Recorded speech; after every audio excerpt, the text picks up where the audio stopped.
So as I mentioned before, this afternoon's session is entitled The Elephant in the Zoom Room. It's actually a panel discussion kind of centering around the year of COVID and how it's thrown all of us for many challenges. In this session, our speakers discuss far-reaching effects within our industry from lost or gained work, new PPE protocols, and how a pandemic can actually strengthen the ways in which we work. Our panel discusses these points from industry trends, surveys, and research. Participating are AARST Executive Director Dallas Jones, Jan Fisher with Radon Supplies, Manager of Radon Supplies, and myself as the Manager of Market Development with Radon Away. Also as Michael Lafontaine, a federally from Canada, licensed professional physicist. He has over 30 years of experience detecting and measuring ionizing radiation in the nuclear industry. Welcome so much to our panelists, and we'll go ahead and get started.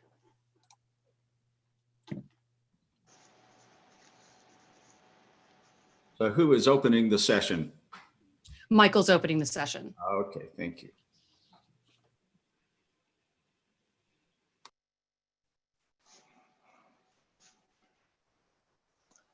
Yes, good afternoon all. I want to present just a few slides on what everybody's been faced with right now, and that is COVID-19, trying to maintain your livelihood while keeping those around you safe and healthy. If I can just go now to share, excuse me.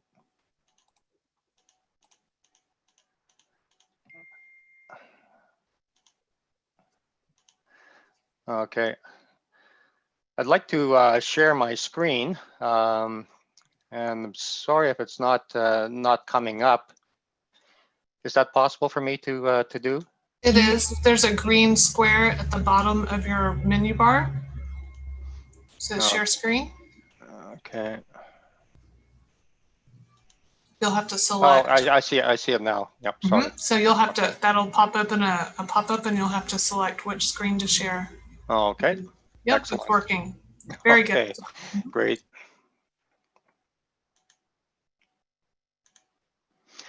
Okay. Well, basically, there's a depiction of the COVID-19 coronavirus, the elephant in the room. So we'll step through this quickly, and essentially I'll be focusing on radon testing and mitigation with application of AARST principles. A little blurb about me, and I'll just skip through that. And let me just get this over here. Okay.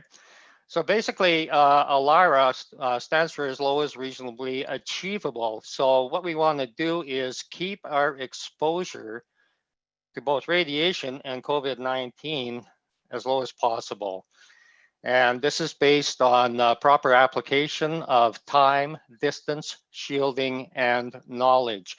And just a quick word, everybody on this in this conference, either testing or mitigating for radon, is a radiation worker. So consider yourself as such, and you should be aware of these principles. So time, reducing time spent near the source reduces your risk. It's fairly straightforward. Also, increasing the distance between you and the source also reduces that risk. Shielding for COVID-19 consists of your personal protective equipment, and we'll go into that a little later in the slides, just a few slides, but we'll touch on that. Knowledge, this is very important. If you're a radiation worker, you should know everything you can about the radiation you're dealing with. Likewise for COVID-19, stay up to date, check credited sources of information, so you're not really relying on social media. You want to see the latest research, and this is vetted research. So just to recap now, time. Okay, time spent near the source increases your risk. Okay, so reducing the time reduces the risk. For radon test professionals, this means getting into the test site, doing a survey, making audio notes, taking photographs, and deploying devices, then getting out. On device retrieval, you're just going to wipe down your device using something like a Kim wipe, which has been sprayed in alcohol. Bag the device and bag the used wipes and take them out of the client's building. For radon mitigators, bag all your equipment and waste for either decontamination or disposal at your place of business. So essentially, once you're done, bag up your equipment, leave the premises, and do decontamination outside at your place of business. Distance, again, here we're talking about increasing the distance from the source. So we've all gotten used to social distancing and essentially, stay a minimum of 6 feet away from others or 2 minimums. And when you're doing either testing or mitigation, you have to insist that the clients not enter your work area. You can't be watching out for them and doing your work at the same time. And the more people in the area, the greater the chances of infection. Your shielding, as I mentioned earlier, consists primarily of personal protective equipment. For mitigators, you also have the option of using workspace ventilation. So introduce air and air exchanges to the workspace, and this will give you an ad hoc shielding. This is much the same as using water in research reactor pools to shield you from a neutron radiation.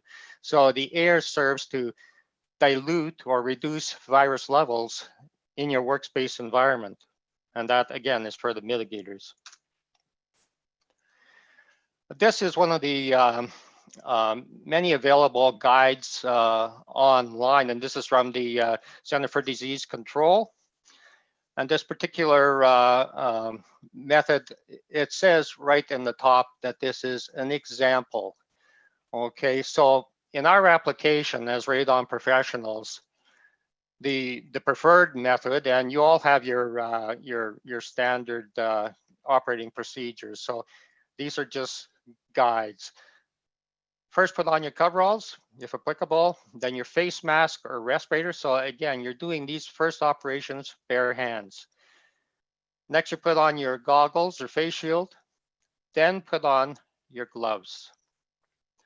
Last but not least, put on your booties. Okay, so you're putting on the booties last because you don't want to risk cross-contamination from your footwear to the rest of the PPE you've just put on, okay? When taking it off, it's the exact opposite. So you want to get the booties off first, and by the way, as you're removing this personal protective equipment, you should be bagging it appropriately. Next, remove the coveralls, then remove the gloves. Following that, with your bare hands, remove your goggles or face shield, then remove your face mask or respirator. A quick note here, when you're removing your face mask or respirator, it's good practice to spritz the outside of the face mask or the filters on the respirator with at least 70% alcohol content spray. You don't want to soak the face mask or respirator, just moisten it. As soon as it's sprayed, put it in a Ziploc bag.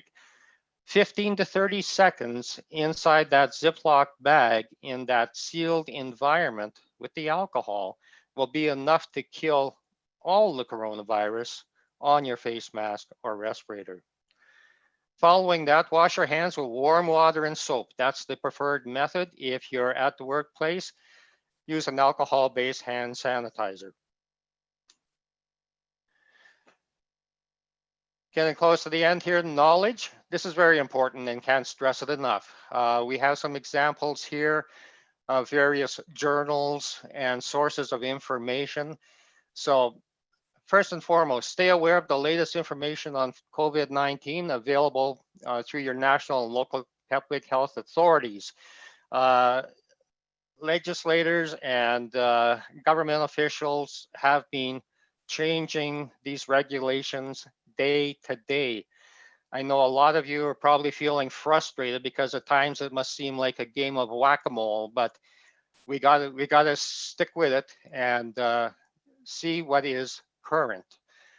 Keep up to date with the latest COVID-19 developments and research, and avoid social media sources.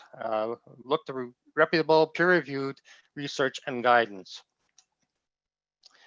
So typical of the many signs that we're seeing now in light of COVID-19, please wait here. Well, in closing, are we in for a tough ride? Probably. But here's the thing, the virus doesn't think. We're the ones in control here. You've all had to cope with maintaining your livelihoods and keeping family, colleagues, and clients safe during COVID-19. Be prepared, work smart, stay updated, and adapt accordingly. We can beat this. Be resilient. Thank you all and stay safe.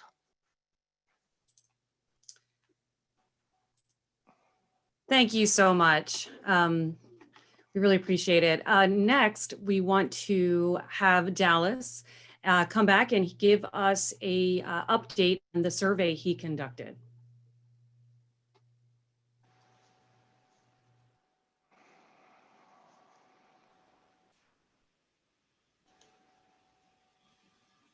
Can you see my screen? No. Yes. Yes. Yes. Move it over though. Need to move it over. Huh? Hold on. Let me get it to. Go up to the middle towards slideshow, the tab slideshow, click that. Go from the beginning or, yeah, there you go. Okay. So I just wanted to go over some survey results from two surveys that AARST did in conjunction with Kansas State University. The first one was done in late July, around July 24th. And we asked the question, compared to last year, my company's request for radon services has. And you can see there that over 19% said that they'd actually increased their services. About 28, almost 29% said they had remained the same, but over 40% said that their services had decreased. And again, that was back at the end of July. We also asked, due to COVID, my business has, the first question was, it experienced an interruption, and 47.5% said that yes, they had experienced an interruption. 11.7% said that they had actually furloughed personnel. This was interesting to me to see that over 31% were successful in getting a loan. And while we'd like to have seen that greater, that was some people who were tenacious and stayed with it. And then you can see that about 35 or 36% back then were not really affected too much. And then today, my business, again, this was back in July, 18% had reduced staff capacity, 77% were at normal capacity, and a little over 5% had actually increased capacity. Then we did another survey at the end of October, and this one, again, we asked since mid-July compared to last year, requests for radon measurement services have, and believe it or not, 25% had said their services had increased, up from 19% back in July. Almost 12% said they had remained about the same, and which was about the same from before. 31% said that, I'm sorry, I misread that. 31% said their business had remained the same, which was up from 29% from the first survey. 6.4% said their business was down by less than 20. And that was a reduction from the number that had responded back in July. and 15% said their business had decreased by 20% or more, and that was a good 10 points down from the survey prior.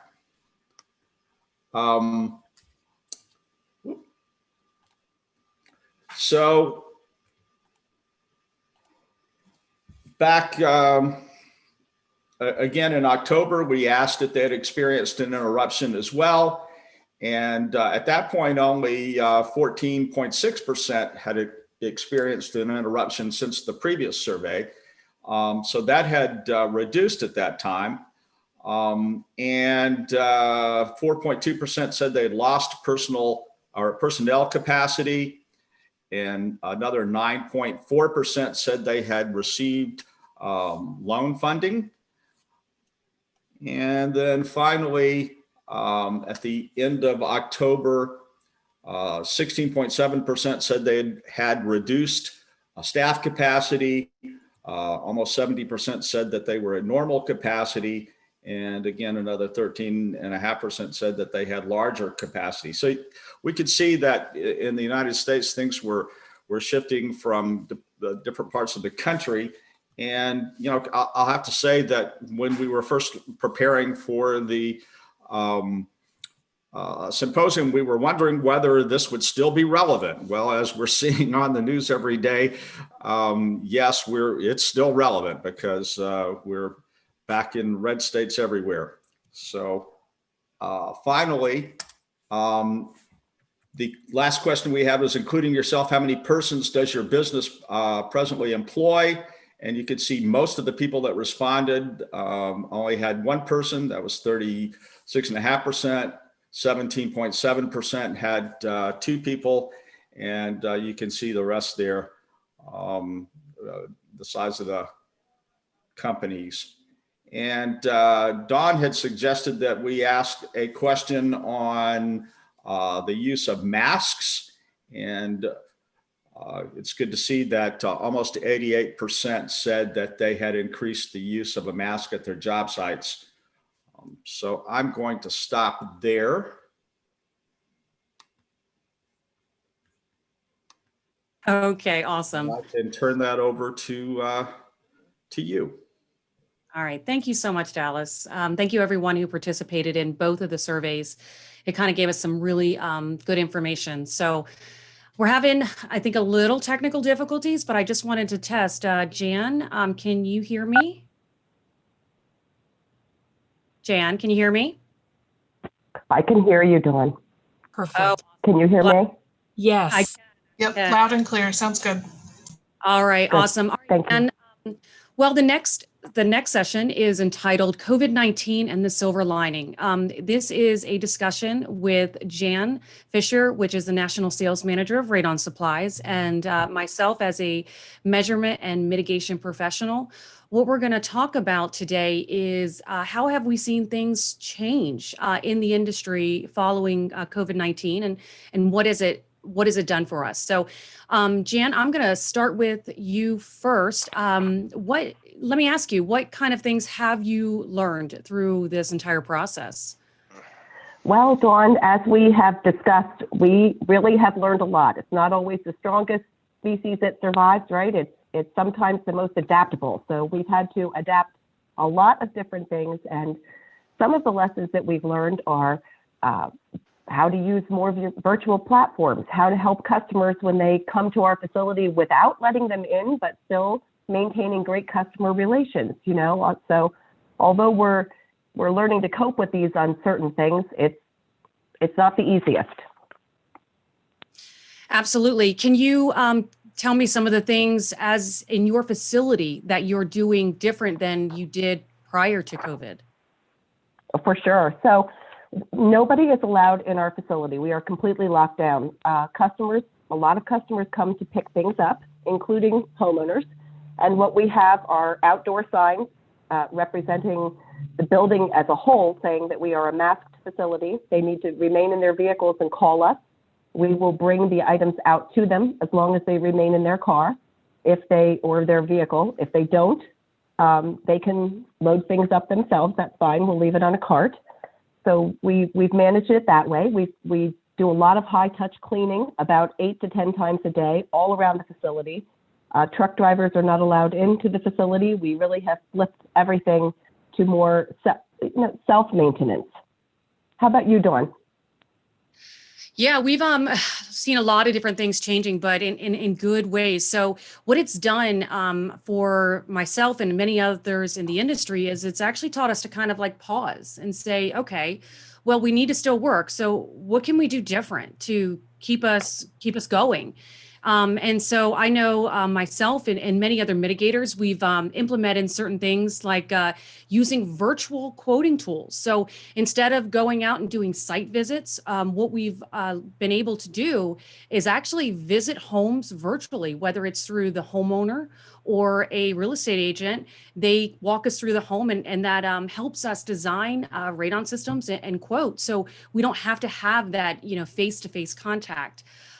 We've also, seeing a shift where more homeowners are choosing not to be in the home during the time of installation, where previously they had done so. So we can minimize, contact between client and employee relationships, which has been great.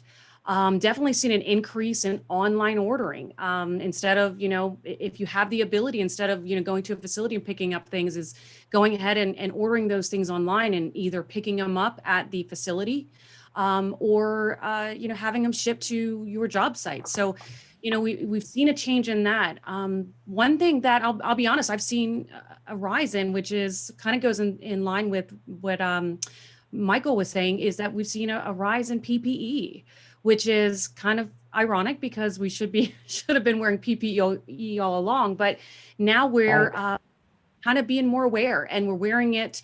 I think COVID has taught us that, hey, look, this is an immediate problem. And sometimes, as people, things, when it's right in front of you, it tends to be a lot more real. So, we've been increasing the use of PPE, whether it's, because of being exposed to ionizing radon or because of fear of being exposed to, COVID. So I have seen some, shifts in things like that lately. All of those, the silver lining, right, Dawn? We've been talking about this, the silver lining. What we have seen is a lot more awareness about testing because people are home more.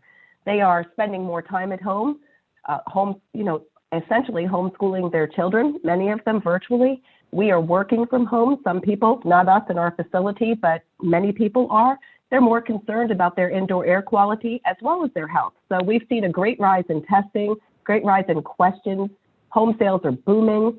We haven't seen a lot of our customers slowing down, which is a good thing as long as they're practicing, as Michael said, the correct PPE procedures, as they're coming in. Absolutely. It's amazing. As you mentioned, I don't know if you've seen it, but a lot of the laboratories across the country are actually backlogged or on back order for testing kits.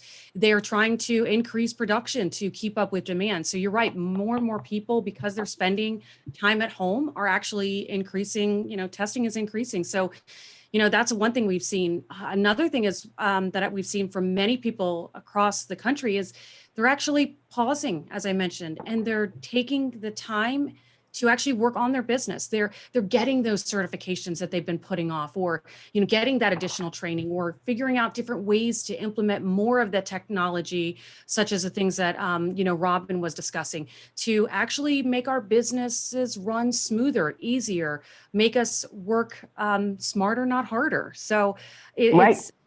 Yeah, I've seen a lot of shifts across the entire nation. It's amazing as an industry how we've been able to take this challenge and say, okay, this is what we're dealing with. How are we going to change it? And we're shifting. And it's actually, I think a lot of these changes are going to be continued after all of this is over. So and I think we'll be stronger because of that. I really think we've talked about this, that we feel like it's a weakness right now because we're having to adapt and change and cope. And none of us as humans like uncertainty. But I think that the adaptability, the willingness to look at what will work is only going to make us a powerhouse after this is aside and eventually, hopefully, behind us. We just need to do that.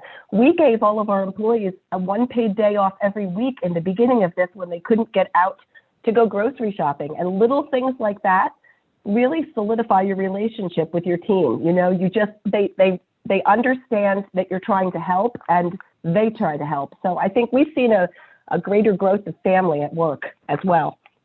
Exactly. And a lot of the companies are sending their employees home and their employees are working from home. I know that was like a big fear for many people is, oh my gosh, they're working from your home. How are you going to make that work? How are we going to make things okay? And I know that with a Radon Away, in a lot of ways, we're actually working harder and working, you know, I don't want to say more, but it's actually been kind of empowering. For many of us, we're actually getting more done, being even more productive than we thought we ever could be. So it actually has been a really unexpected surprise, which has been great. And we're just all trying to maintain that safe distance. And it's been working out really well. You know, the whole silver lining from this entire thing of dealing with COVID-19, and you're the one that said it, Jan, was, you know, this has torn us apart in so many different ways, but it's also forced us to make changes that has actually brought us together in more ways than we could have ever imagined. You know, it's made us smarter and it's made us better and it's made us stronger. So thank you, Jan. I'm so glad we were able to connect. Thank you, Dawn. We have Yeah. a couple questions. Okay. A couple questions. First of all, for Michael, did anything change in the guidelines due to the research result that there's a lower risk from gaining COVID-19 from contact surfaces? Lower risk than earlier cautious assumptions made. Michael, still on? Yes, no, I'm here. Did anything change? Well, there's still the potential, and what I have personally found in some of the places I go in, and it's and what they do for real estate professionals up here too, is encourage the use of disposable gloves. You can introduce cross-contamination by touching, like say, a light switch surface, or if you're in a high-rise elevator buttons. It is a reduced risk, but so wearing the gloves it acts as a prevention for touching your face, but also, you know, we encourage and practice stringent hand washing procedures at all times too. Okay, and then this question is, it was not this, we didn't answer this in the survey, Nate, but I just want to ask Jen and Dawn to comment about the question: do employees in the office also wear masks and other preventive measures to prevent vector transmission in the office, and our office is taking temperature? Dawn, why don't you start with that? Well, since I'm actually not physically in an office right now, but I have been to a few of the facilities, and you know, we are taking temperatures before you can walk in the door. So taking measures like that, everybody does wear masks, whether you're, you know, working inside or outside. And I do believe that's the same with you, Jan, correct? Yes, we are fully masked. Every single person who enters the facility is masked all day, and we actually provide all of those disposable masks and encourage people to change them throughout the day. We have hand washing stations, and we just really encourage people to be vigilant on their own. There is fatigue with it, but you just have to, as Michael said, you must be vigilant. So we have completely changed our setup there, and everybody is masked all day.